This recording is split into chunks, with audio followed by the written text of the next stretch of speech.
All right, everybody, let's get started. Welcome to Women Wednesdays. My name is Jess Piper, and I'll be your MC for the evening. If you're new here, welcome. Women Wednesdays for Harris is a weekly organizing call to train messengers and volunteers on the most effective ways to take action to help Harris win big in November. Each week, we focus on specific organizing theme and provide you with a clear call to action and tangible steps you can take to build momentum and persuade voters. Before we get started, a quick reminder to hit the closed caption button if you don't see closed captions.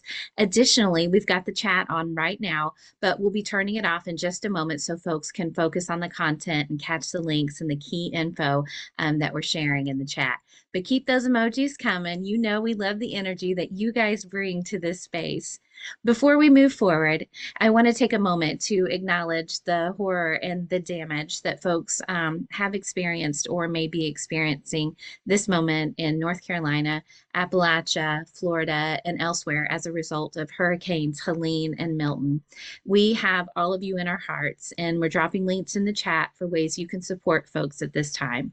We also know these are not apolitical disasters, right? But they're the direct result of climate change and the actions of the fossil fuel companies and the politicians who support them. Our work here tonight is directly connected to our goals to protect all communities from climate change. Tonight, we'll be talking about a theme that is near and dear to my heart, and that's the work of women and their allies in red states. We're here to uplift and celebrate the innovative, powerful, and necessary life-saving work of activists, elected officials in red states, and places nationwide. And we're also here to talk about solidarity across red, blue, and purple places and how we can build a more just country no matter where you live. And this is why. This is why we run everywhere, right, friends? We may not win in our first cycle, but by God, we're going to make the GOP work for it in states like mine. They have done all they can do with their electorate in red states. They've consolidated all the power they can consolidate. And that's why I'm here to tell you when others look at red states and they see no reason to put money or resources into these states, I see an opportunity to reach folks who are disenchanted with the GOP, independents, and forgotten Democrats who want someone to vote for, right? They want a choice. I also want to take just a moment to introduce myself to those of you who don't know me and share my story. I was an American literature teacher for 16 years, and I never planned to do anything else. But Missouri passed an abortion ban in 2019, and then in 2020, I went to vote for Joe Biden, and there was no one to vote for on my state rep or my state senate because we didn't have Democrats running. So I decided that I would run. I was going to run to hold Republicans accountable. I knew that it was almost impossible to win. My district hasn't elected a Democrat in 32 years, and my district has never elected a woman. But I raised too much money and too much hell for them to ignore me. So my opponent had to show up to debates. He had to go to forums. He had to show up at parades. He had to knock doors. He had to call voters. He had to send out postcard cards, and he had to raise money. He raised $100,000 to beat me. And friends, he beat me. He took me to the woodshed. But here's the thing. I gave people the choice, right? And this is what I want to happen to every district across this state. What if every single one of us ran like that, right? What if every single district across the state had somebody in it? That's why I say no seat uncontested. Nobody's going to win without a fight. We take it to the Republicans and we will win. And that's my story. It's so good to be with you guys tonight. Now, I'd love to introduce you to our first guest speaker of the night, actor and activist Liza Koshy. Liza Koshy is a multifaceted and talented actor who has trailblazed a path from digital creator to one of Hollywood's brightest young stars. She recently wrapped up production on the Paramount Pictures feature Naked Gun, starring opposite Liam Neeson. Most recently, she's been starring in Netflix films. She's directed by Trish Sy and opposite of Gina Rodriguez, Damon Wayans Jr., and Tom Ellis. Liza is the first female Transformer in Paramount's Transformers Rise of the Beast, alongside Peter Dinklage, Joe DiMaggio, and more. She has been featured on Forbes 30 Under 30, Hollywood and Entertainment List, and Time Magazine's inaugural Time 100 Next list. It's so good to have you here, Liza. It is so good to be here. Thank you for, I don't know how much they paid you to say that, but thank you. I appreciate it. More importantly, I am here for Women Wednesdays for Harris, Jess. And I was snapping my fingers and saying, yes, Miss Jess, damn straight, you better tell him, honey, because your story is so wonderful and magical. And I thank you for paving a path and lending your energy to fill our cups today, too. I am so hyped to kick off the energy of this call with y'all. And let me tell you something real quick if you see me. And that is why I am voting for Kamala Harris. I am reading a speech. I did come prepared. I do have points to make. So don't mind me while I do that. But I do reign, as you can tell, Miss Jess Piper brought it out of me because I was listening to her. But I do reign from the state of Texas.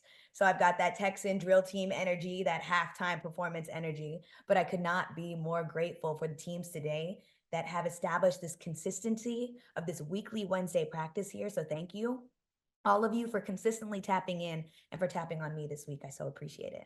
It really is a team, though, because we've got our coach Walls, we got MVP, soon to be just P, Kamala Harris, your self appointed head cheerleader today and for the next 26 days, Liza Koshy at your service. But let me tell you a little bit more about why I'm here. From Madam Vice President's policies and plans for our country to the hope and joy that she's instilling in us by simply living it and modeling it in every moment that we've seen of her on her campaign trail and prior, to the reminder that she instills that we are a we and that the US is an us and that we are not divided. That feeling of unity and coming back to community is so healing. That's why shared and supportive communal spaces like this one are so precious and so powerful as we exit an era that aimed to lessen our power by driving divide between us and encouraging us to not listen to each other. We're past those days. Now, with those goals and those morals and that hope, I have her back because she has mine. I also have her face. Am I wrong? I'm not. Especially when I get a fresh blowout because I'm honestly considering some caramel highlights because she makes them look damn good. Your heroes show you what's possible, and she is illuminating a path for my future and my hairdresser. But Kamala also texts me every day, which is incredibly thoughtful. And she checks in on my plan to vote. And I texted her back and I said, yo, girl, I am voting by mail in Texas and my ballot is en route. I got my absentee ballot. Make sure to get yours if you haven't. I do reign from that beautiful, bright red state that Houston and Austin and several other cities hope to turn a nice shade of fuchsia. We need all of our Texans for Harris to pull up to the polls and party at the polls, which I know is my goal, and perhaps the goal of Miss Wendy Davis from Planned Parenthood, Texas, too, who you'll hear later on this call. Speaking of this shirt, Your Body, Your Vote, Your Choice, actually proceeds go towards Center for Reproductive Rights and also to Planned Parenthood, too. But I love to talk about my auntie's goals. It's really awesome as a mixed kid to see a woman who is enough of both of her cultures as a mixed woman represent.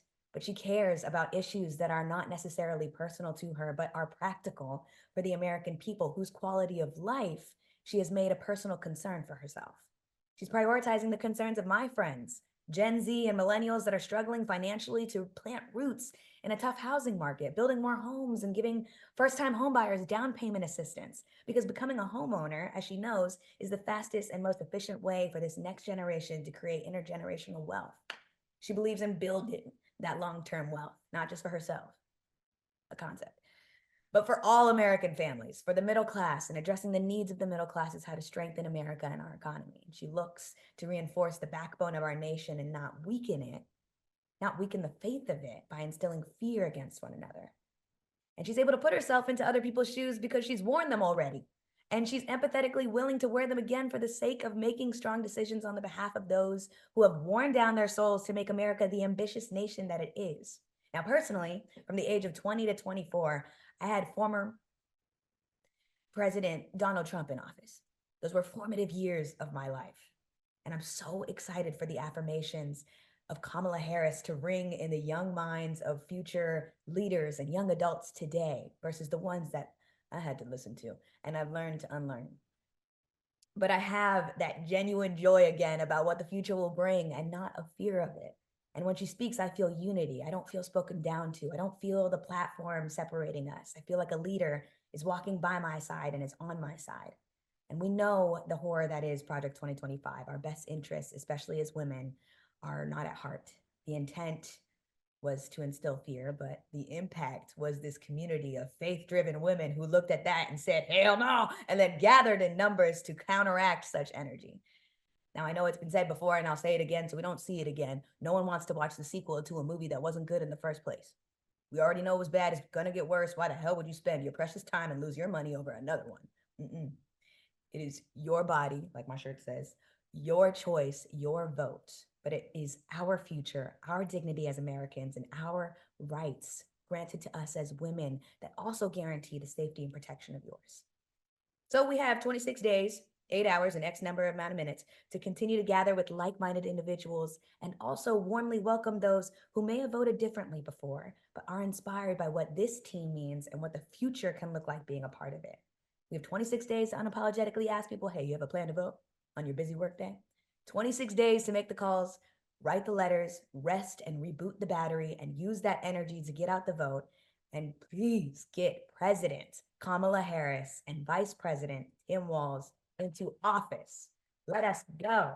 And for all the young women on the line, too, if you are seeking out community and wanting to be the first in your group to lead the charge to do so, be unafraid. Ignite the flame beneath the ass of your friends and get going. Make it a brunch before your party at the polls or after. Maybe that's a better idea. But yeah, I can't wait to see you there. I'll be in Texas if you're looking for me.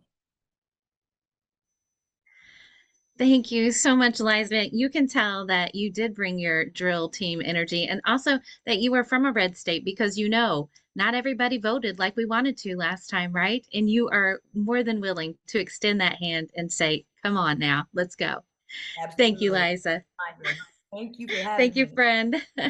Next up, I'm so excited to bring on Afton Bain. Representative Afton Bain is the newest Tennessee House of Representatives member serving House District 51, the first woman to represent her district in over 50 years, and the youngest serving woman in the Tennessee House. She is currently the campaign strategist for ruralvote.org and formerly the campaign director for ruralorganizing.org, overseeing the organization's electoral strategy and execution and shaping the political and policy landscape impacting small towns and rural communities. And I don't mind telling you guys, there are more people on this call right now than I have in my entire community. Previously, Afton worked at the Indivisible Project as an organizing manager, building out national programs and including Indivisible's National Rural Program, one of the largest in the country. Before Indivisible, she organized with the Tennessee Justice Center during the National Medicaid and Affordable Care Act congressional fights. Afton is from East Tennessee and received her work from the University of Texas at Austin, specializing in public policy. Welcome, Afton. Thanks, Jess. Super, super excited to be here. And I see a lot of familiar faces in the chat. Indivisible was a key part of my political trajectory. In 2018, I was hired as the statewide organizer for Tennessee or actually spring of 2017, and worked with groups all across the state and then Kentucky. And it was such a formative experience in my organizing career and what led me to eventually run for office. As you may or may not know, I represent House District 51, which includes downtown Nashville and some other neighborhoods. But we are in a super minority in Tennessee, along with Representative Gloria Johnson, who's running for U.S. Senate. There are 22 of us in a body of 99. So it can be really rough, but I'm very grateful for mentors like Representative Gloria Johnson and others across the state who have helped me get here. The work we're doing in the South is really important. In my role as a legislator, I am doing harm reduction, reducing harm for a lot of the communities that we love in a Southern retaliatory state. But I want to talk about the positives of red state organizing, especially in an election year where so much hangs on the line. One is a story of resistance. We are constantly resisting from the local to the federal level and these really terrible policies that are coming out, especially at our state legislature. I represent downtown Nashville, and you may have heard that we've had a few incidents of neo-Nazis running the street.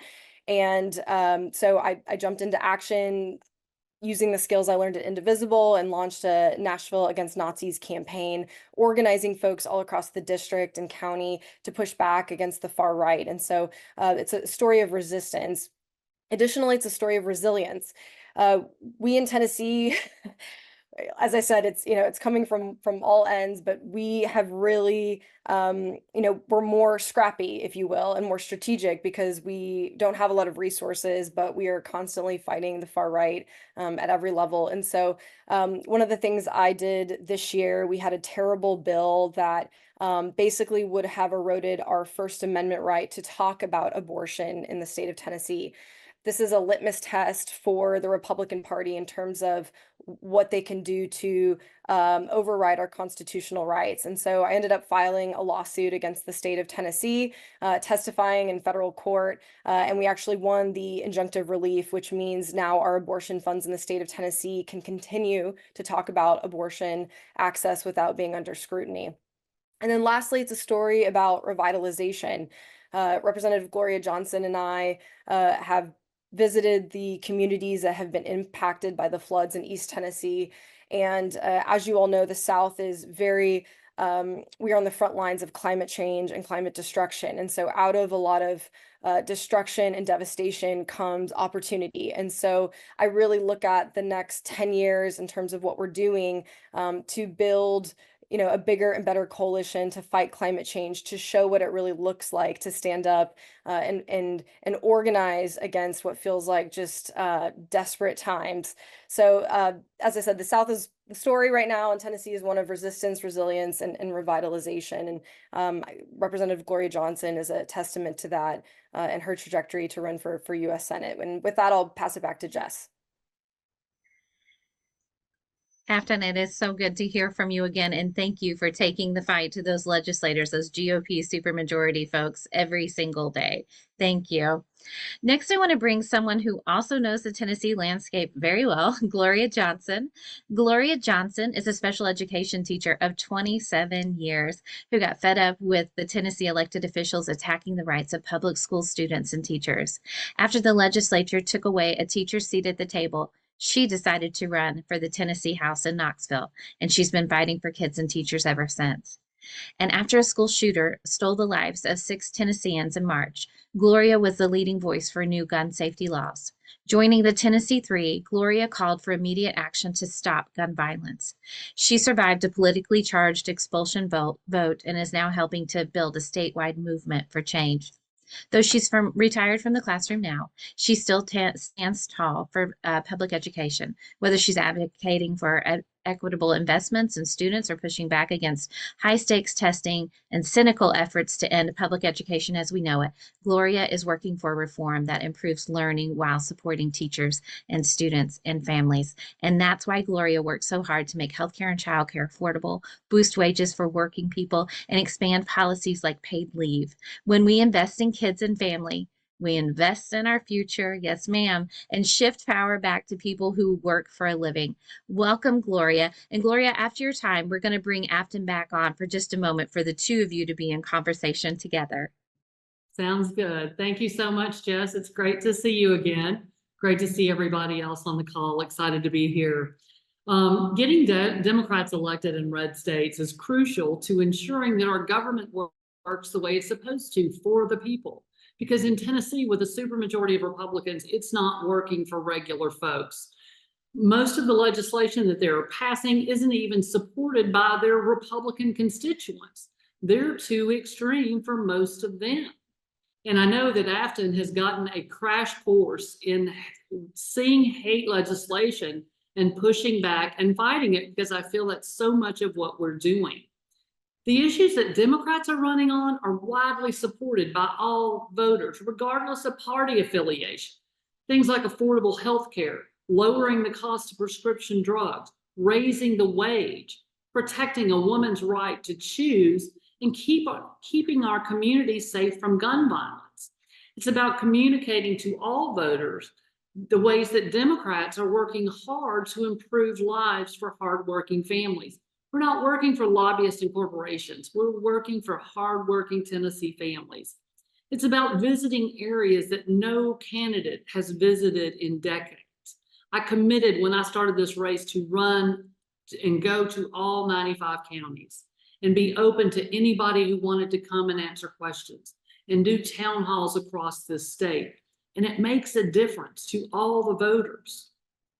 It's Also about visiting areas that and listening to those folks. You can't just go and talk to them. You've got to listen to what the problems are in their rural communities and really get an understanding of how all Tennesseans are feeling. Tennesseans are looking for real representation in Washington, not career politicians who are more interested in the pockets of their big pharma donors than fighting for the challenges that all Tennesseans face.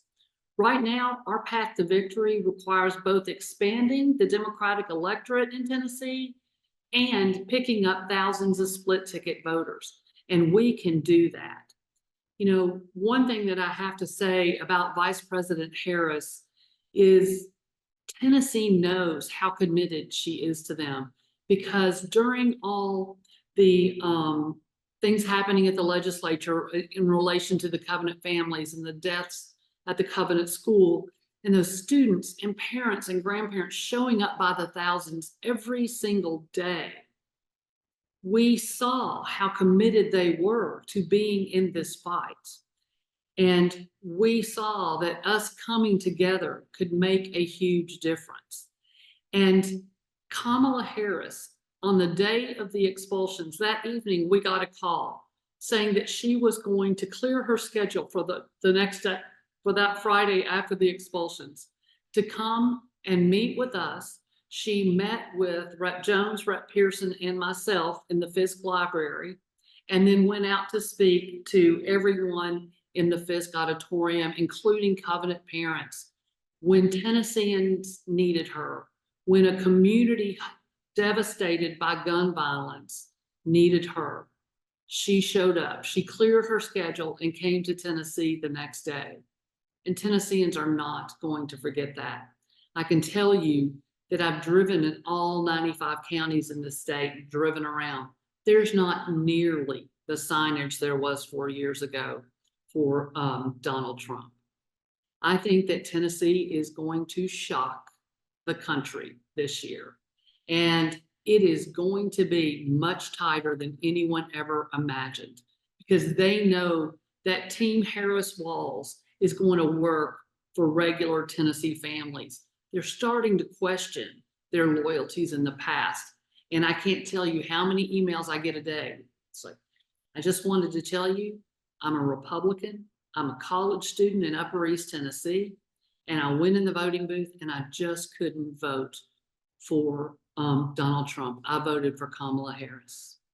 And when it came down to the US Senate, I couldn't vote for Marsha Blackburn. I voted for you.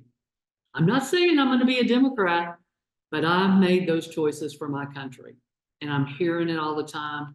It's exciting. We've got to get the vote out, because I think that Tennessee and the country are going to get a shocker on election night.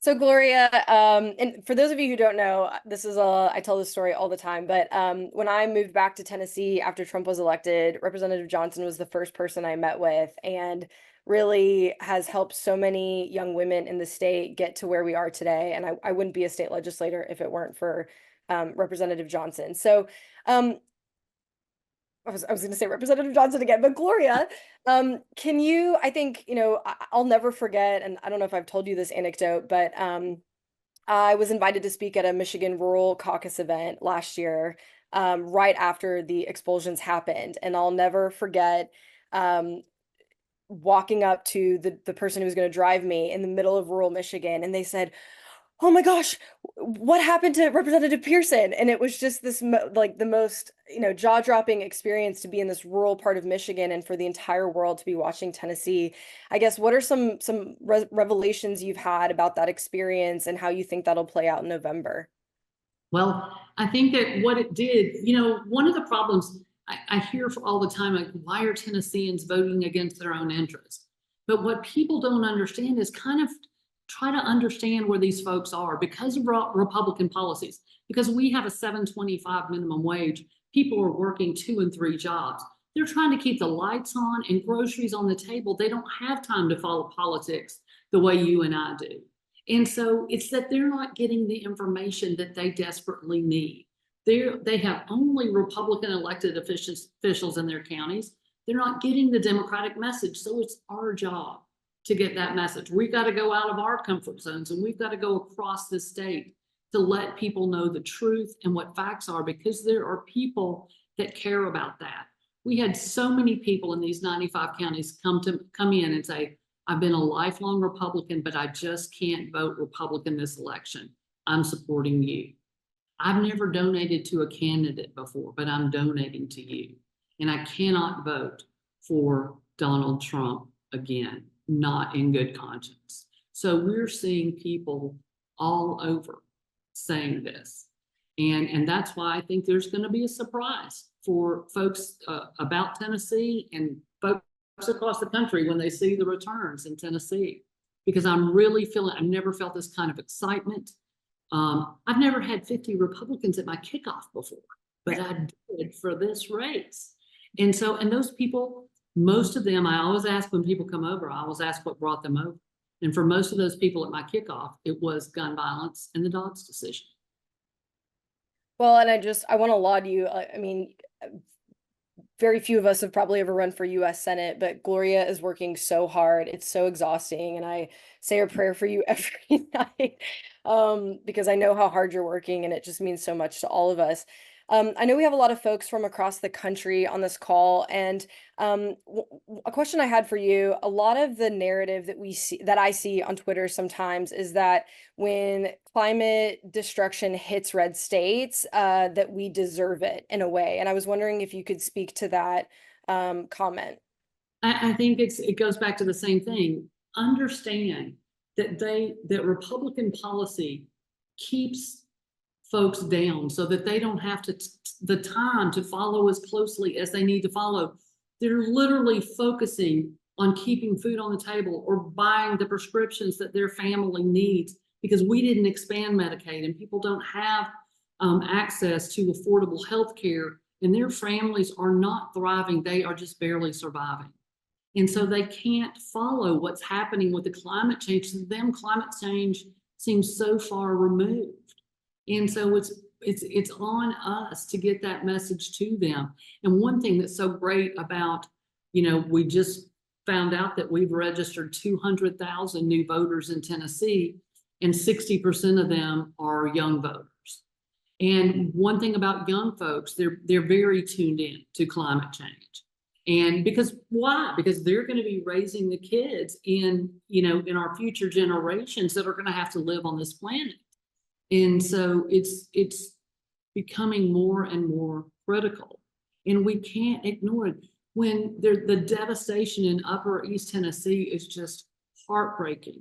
It is absolutely heartbreaking to see people who have lost absolutely everything, and to see places that were built in floodplains and in areas they never should have been built because of developers that they just let go ahead and break the rules. And that's part of the problem in Tennessee, is we kind of cater to developers and not thinking about folks who are living downriver and all of those things.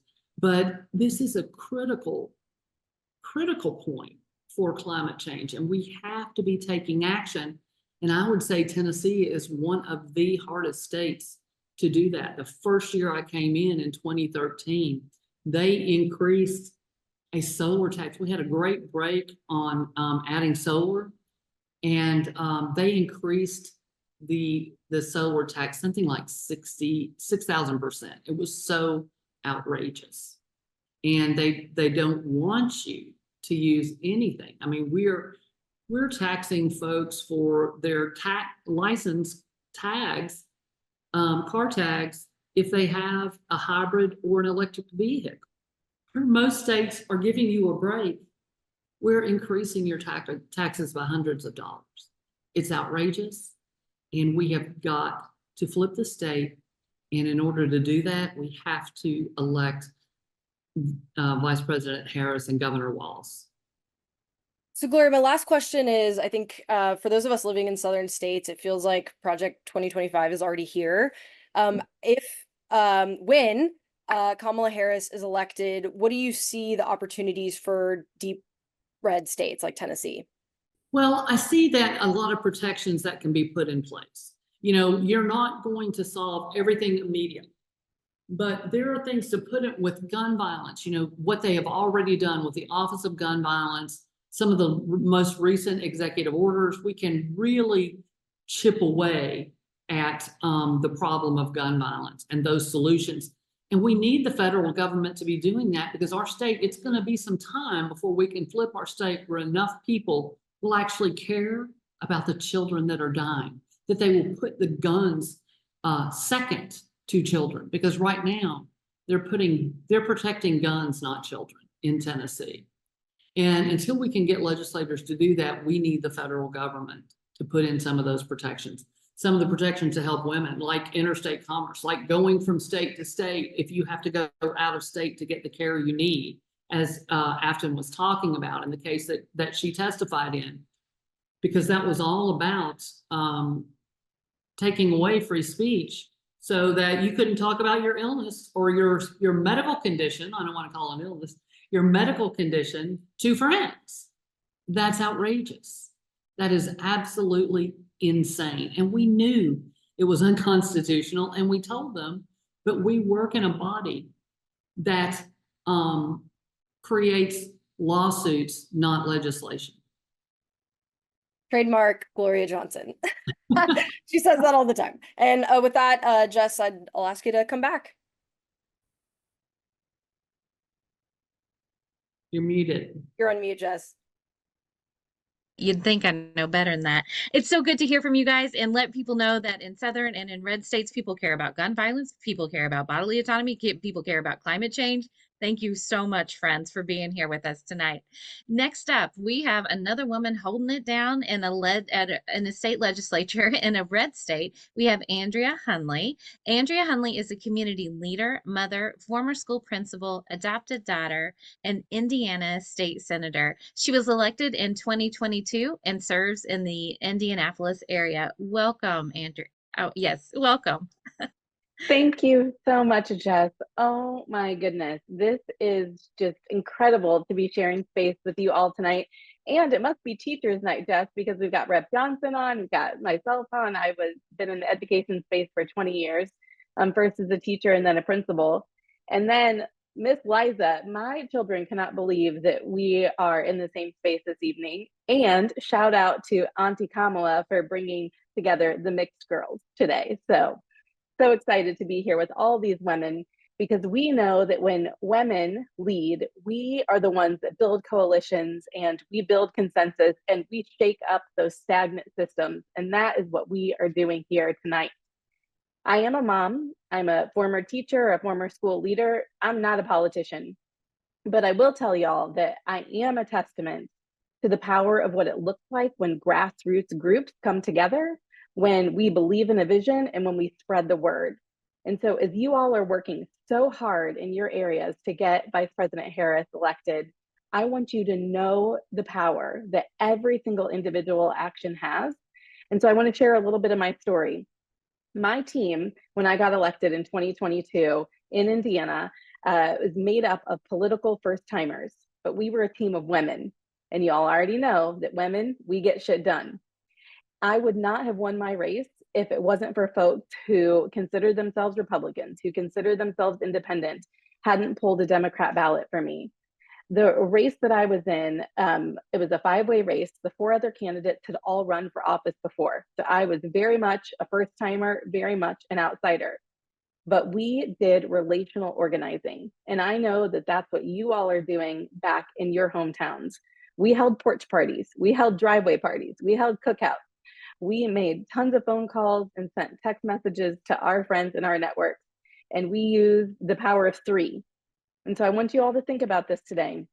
Who are those 3 people that you can reach out tonight to personally to ask them if they've got their plan to vote, if they've got questions about their ballot or where to vote or who to vote for? Those 3 people. And then you ask them to check in on 3 friends as well.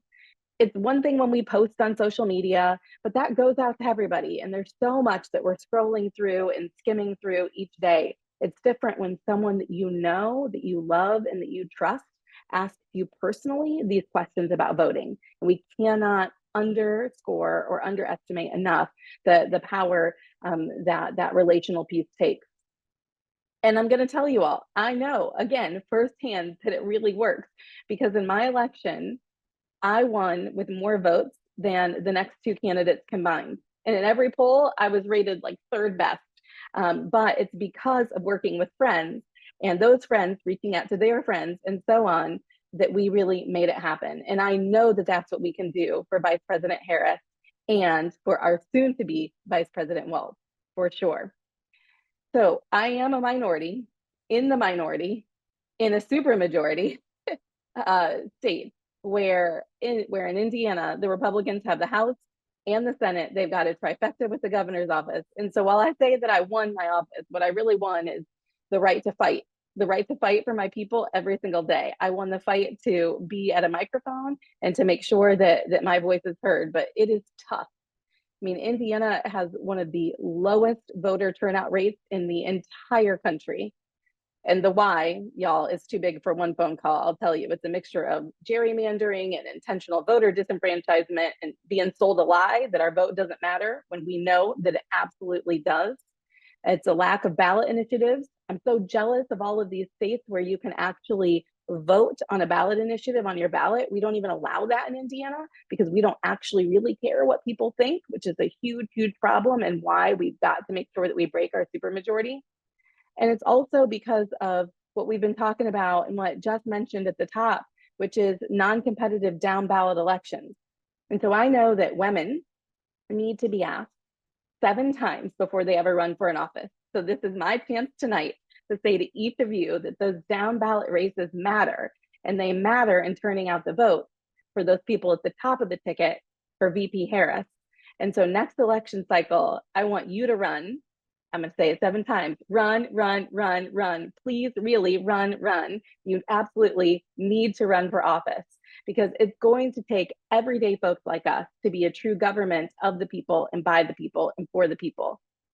And we know that when Democrats lead, that we focus on families, we focus on futures, and we focus on freedom. And we're picking up steam. I have to tell you the good news coming out of Indiana right now. The good news is that the Democratic Governors Association just pumped $600,000 into the Indiana governor's race. We have not won the governor's race in 20 years, but this is the first time in 20 years that it is this absolutely close. So if you've got friends and family in Indiana, please call them and make sure that they've got their plan to vote, because Dr. McCormick, Jennifer McCormick, who's a former teacher as well, really has a chance to take the governor's office in Indiana. Just so exciting. So we've got 26 days to do this, y'all. Every single vote matters. Every action matters. Let's elect Vice President Harris to be our president. Senator, my heart. Oh my gosh. This is so exciting. And I don't know if anybody else has paid attention, but everyone on this call is from a red state and everyone's smiling and excited. And you know why? I don't know if you noticed it because I was in rooms way before Harris was moved to the presidential nominee and after, and the vibes have changed, right? Are you feeling it? The vibes have changed. Absolutely. The momentum is here in Indiana. We are ready to go. Thank you so much for being with us tonight. Next up, I am thrilled to welcome another very special human, Gina Torres. Known for her roles in Firefly, Serenity, Suits, Pearson, and many other TV shows and films, Gina Torres has been recently seen in The Perfect Fine, Stella and the Spades, and 911 Lone Star. Welcome, Gina. Thank you. Oh my goodness. First of all, the problem with being this late in the game is that what is there left to say? I mean, I am following these incredible women who have accomplished so much, and I've learned so much just listening to all of you. I am not, nor have I ever been, from a red state, nor red state adjacent, really. I grew up in New York City, New York, in the Bronx, in an incredibly diverse neighborhood, then moved all the way to the West Coast and living in another blue state. And so the South I've worked in the South. The South is romantic, the South is hot, and the South has always been this area of our country where I'm always just kind of amazed at what comes out of there. And not just good barbecue, but also just how is it possible that we can think so differently about certain issues. This election for me is about our humanity, straight and simple. I want to talk about what Senator just said. She won the right to fight, and what has been terrifying to me, coming from a first generation Cuban American, understanding what that political situation is the fear of losing that fight, losing the right to fight. It is essential that we be able to maintain and fight for our democracy, fight for the right to disagree. I'm old enough to remember when we could help build our fences and still argue over the fence, but we were still building fences together. We were still building this country that we believe in and love so much. We might come at it from different we we might come through different windows to end up in the same room, and that's the humanity and that's the love, that I want us to get back to, not this gridlock, not this Congress and this voting body that just accomplishes nothing, because it's all about what can I get? It's all about wresting power. And I am so excited about the women in this chat, in this Zoom call, that are really all about building communities, that are about building bridges, that are about moving the needle. And my God, Harris Walls is all about that. I mean, she kind of all at once looks like all of us. As another multiracial person, not only can she represent all of us, clearly because she looks like all of us, and her life experience mirrors the vast majority of all of us in this country. So she's coming from a place of knowledge. She's coming from a place of lived experience. She hasn't shied away. She hasn't, moved all of her sensibilities to the top of Mount Olympus and is looking down at the peons. She's still with us. She's still a part of us, as is Governor Walz, soon to be VP Walz. Why am I voting? Again, I have to go back to the humanity of our situation right now. Climate change is imminent. It is here. We are our brothers and sisters in Florida, in North Carolina, in South Carolina, in Tennessee, are experiencing the worst of it right now. We have to get back to a place where science isn't just a matter of convenience, isn't something that we can ignore. We have to get back to the experts who have dedicated their lives to what this really looks like and what this means, and listening to them. We have to get back to education being a priority, educating our children. This book banning has to stop. How else? Again, how do we get to back to our humanity if we don't see each other as other valuable human beings, not othering somebody because they are different? This is about education. Harris Walz will get us back to education, a woman's right to her own body, the autonomy of her own body, to choose what she wants, what is best for her, what is best for her family, and that decision remains between her and her doctor and her family, because it's nobody else's damn business. That is why Harris Walz is the right choice for all of us, because they represent all of us, not just a privileged few, and not just the ones that are on their side. And I think that is also something that is really, I mean, let's remember, the other side, they are punitive motherfuckers, man. They could care less. They will make you pay.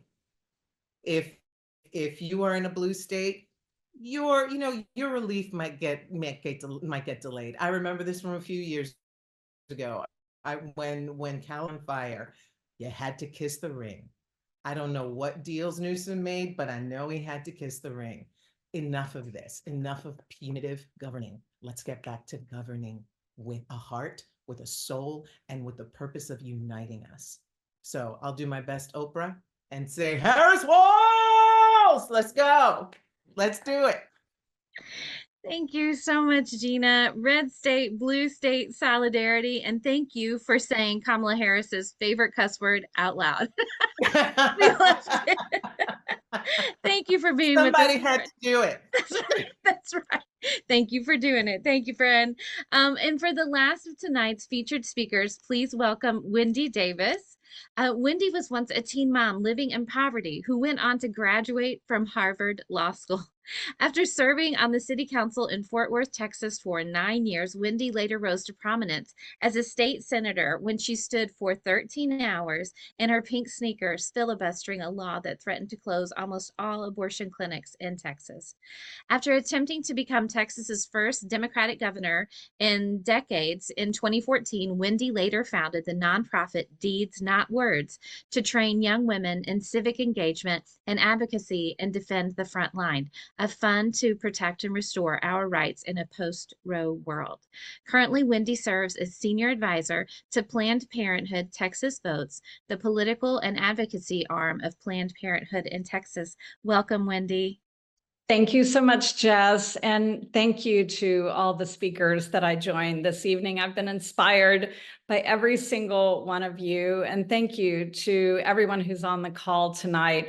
Particularly, I've seen a lot of people whose state scrolled up in the chat who are here with us from Florida. Our hearts and our prayers are with all of you. And we're grateful that you're spending some time talking with us about the importance of this election and hopefully lifting your spirits, your hope, and your optimism about what the outcome of the election can be. I want to tell you a little bit about my Texas story.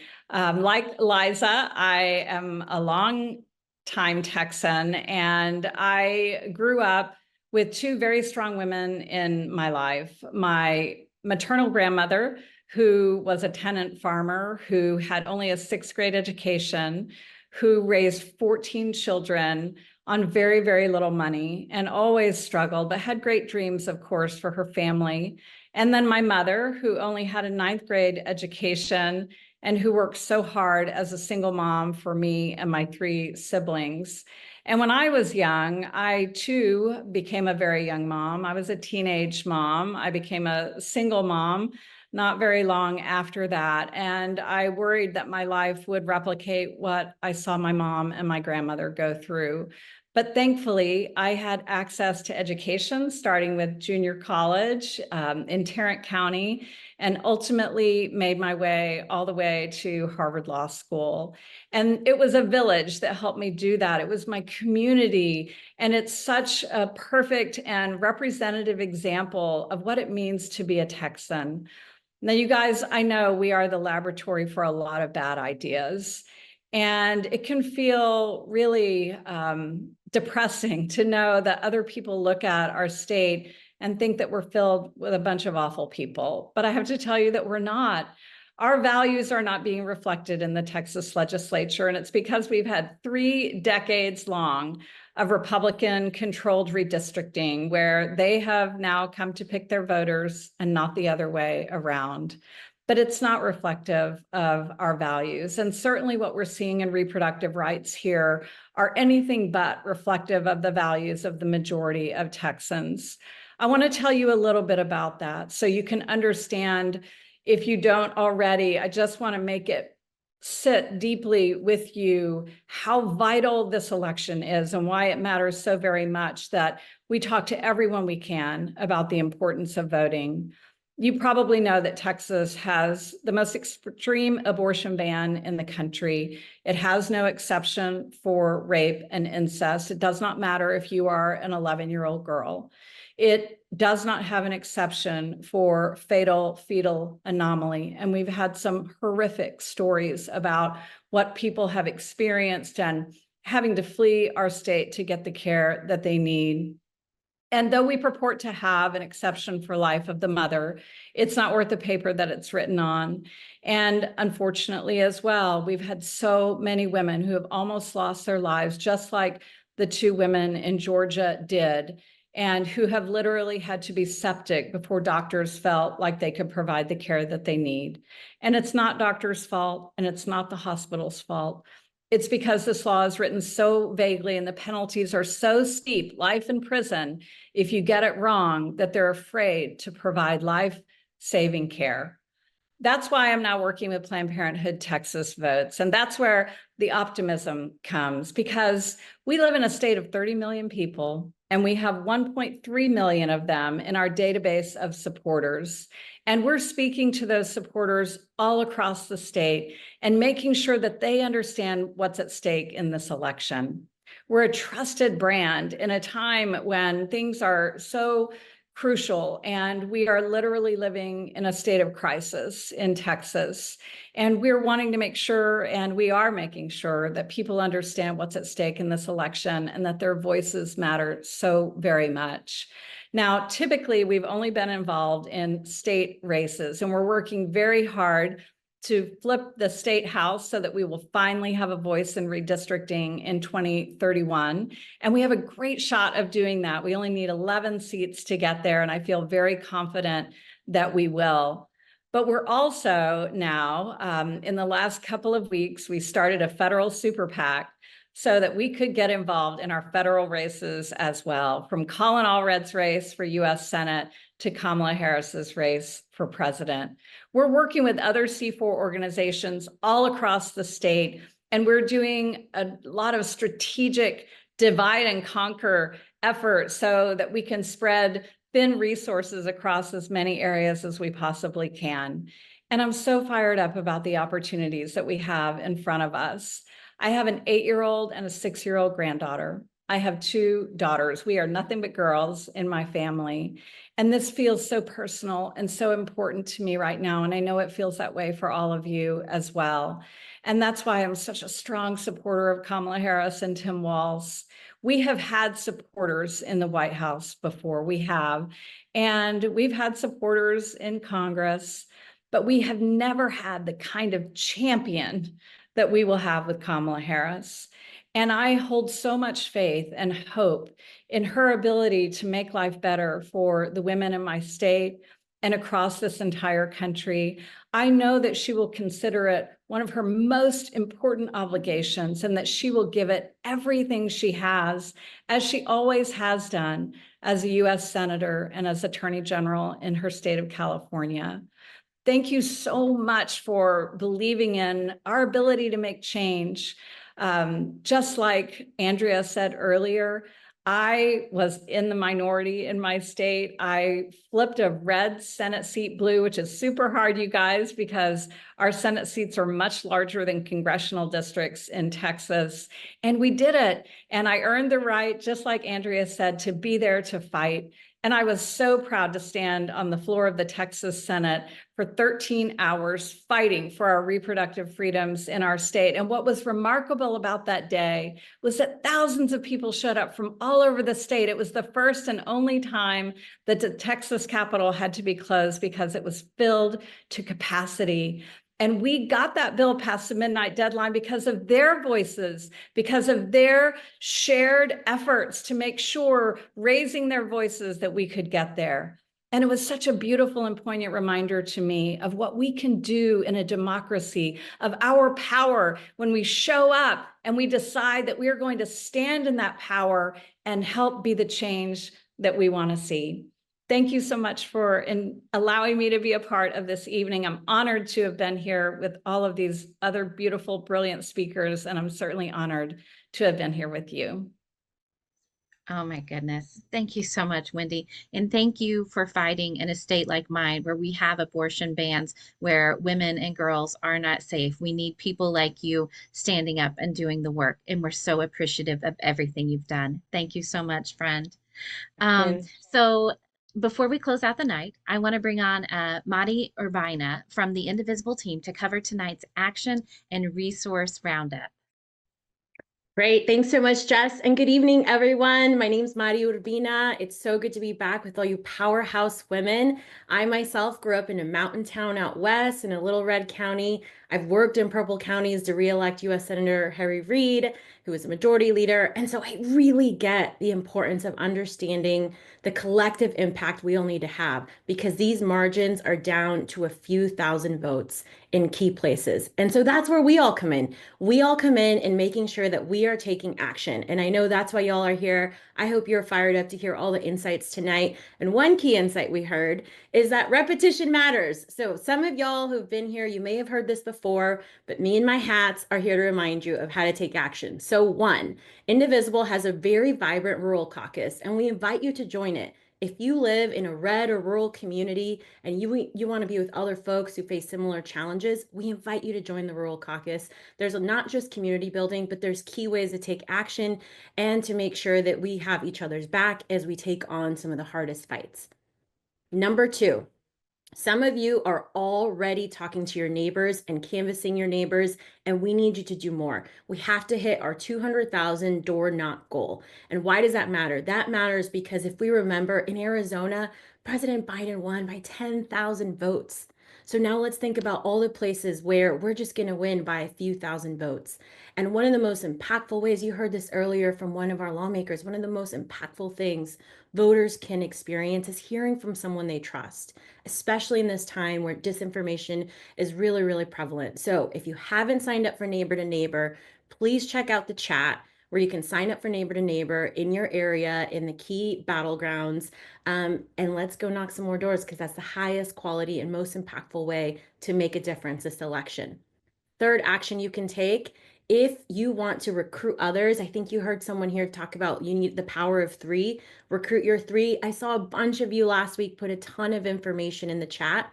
If you need the allinforharris.org resource, that is the best place to give folks a one-stop shop. You put in your address, and then it surfaces for you the most impactful way to take action. So you are the influencers now of your communities, and folks are going to look to you to help them contextualize and make meaning of this election.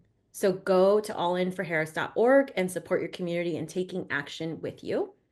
Fourth, I told y'all, I broke the news last week. We are bringing real life canvassing to you. We are traveling to Pennsylvania and to Wisconsin for GOTV weekends. If you want to be a part of it, two key dates to remember. One, this Friday, there's an info session, so please sign up. If you want to go to that info session, we're dropping all of the links in the chat now.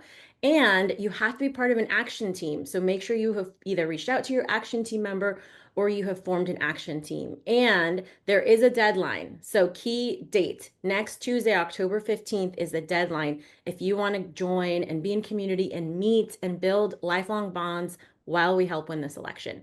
And finally, there's a red state phone bank. So this is a phone bank where we will be calling into red states as well as into red areas of blue, purple battleground places. So places like where I grew up in Nevada, places in New Mexico and Pennsylvania.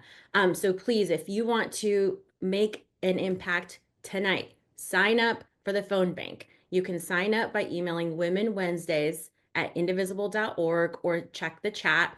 And a little kicker to make it competitive, if you're a phone bank superstar, we want to hear from you. Email us and you will be in a running for a shout out as well as other surprises. So let's make this fun. Let's make this competitive because we're all powerhouses. And please, please sign up for the phone bank. And finally, I want to make sure that we ground ourselves in celebrating each other and some of the action that we've already begun to take. We're going to share two voicemails with everyone tonight. One is a voicemail from Holly, who's part of our community here, the Women Wednesdays community, who has already taken action. She's from North Carolina, so we're thinking of her and her loved ones, and shared a little bit more about what she's been experiencing. And then we'll hear from one other Women for Wednesdays volunteer who is anonymous and was calling in from Texas. Hi, this is, excuse me, Holly Forrester Miller in rural North Carolina. And I am so excited. I love the Women for Wednesday calls. I've been on all but one. They're wonderful.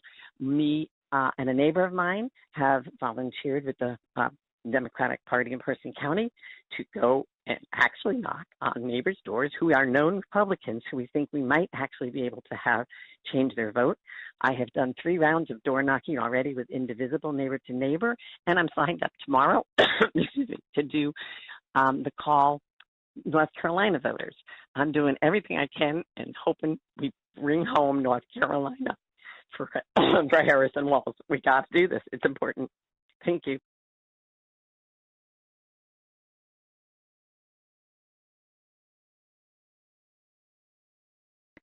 Well, we are going to go win this thing. I am so excited to be helping out campaigning for Harris and Walz. Love them both. They are fabulous. I've done a phone bank, I guess 2 phone banks.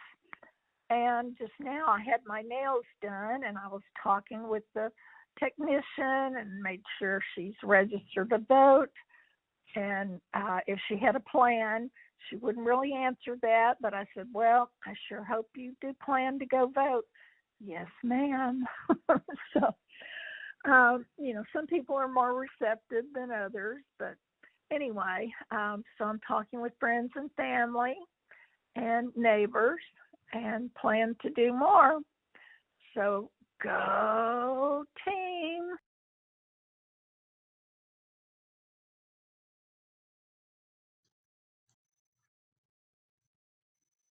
Over to you, Jess. Thank you so much, Monty. I absolutely adored those phone calls. That was perfect. Thank you to all of our speakers this evening and for everyone for bringing your energy and your voice to this call. And I want to leave you with something that might seem a little confusing because this is a call about red states. I live in Missouri. I live in a town of 480 people. Missouri's not a red state. It's like a lot of other states. It's uncontested. Why do we vote against our self-interest? Because who would I vote for, friend? Right? I don't have folks to vote for. I pulled a Democratic ballot this last August, and I couldn't vote for state rep or my sheriff or my prosecutor or my assessor or my coroner or my commissioner. These are why when you look at a red state and you say, why do they vote the way they do? That's why we don't have anyone to vote for, friends. A lot of people will tell people like me, why don't you leave? Why don't you go to California? Why don't you go to New York? Because, friends, they are rolling over us to get to you. Project 2025 is already in place in states like mine. They threw stuff against the wall until they saw what would stick, and now they know. They knew they didn't have to take over this country in a coup. They could do it state by state, and that's why it's so important for our blue friends to come in and to join us. We are not looking for sympathy. We're looking for company. Join us in the fight against extremists. We need to link arms and run everywhere. When we fight, we win. As we close out the night, take a moment to decide what will be the action you take, whether door knocking, dialing, or talking to voters in other ways. Now is the time. We're opening up the chat, as you can tell, and we want to hear from you. For additional call to action this week, we invite you to visit allinforharris.org. This is an amazing new resource that allows you to plug in your address and be directed to the most strategic action available to you based on where you live. We're also resharing our Linktree, which has links to upcoming calls, past recordings, additional ways to take action, and more. And don't forget to make sure you're registered for next week and bring a friend. And that's it, friends. Have a great week. We'll see you next week on October 16th, where you'll hear from Maya May, Ariana DeBose, Representative Jimmy Gomez, Jenny Slate, and other amazing folks. Get that registration link in the chat now, and we'll see you next week. On to November, friends.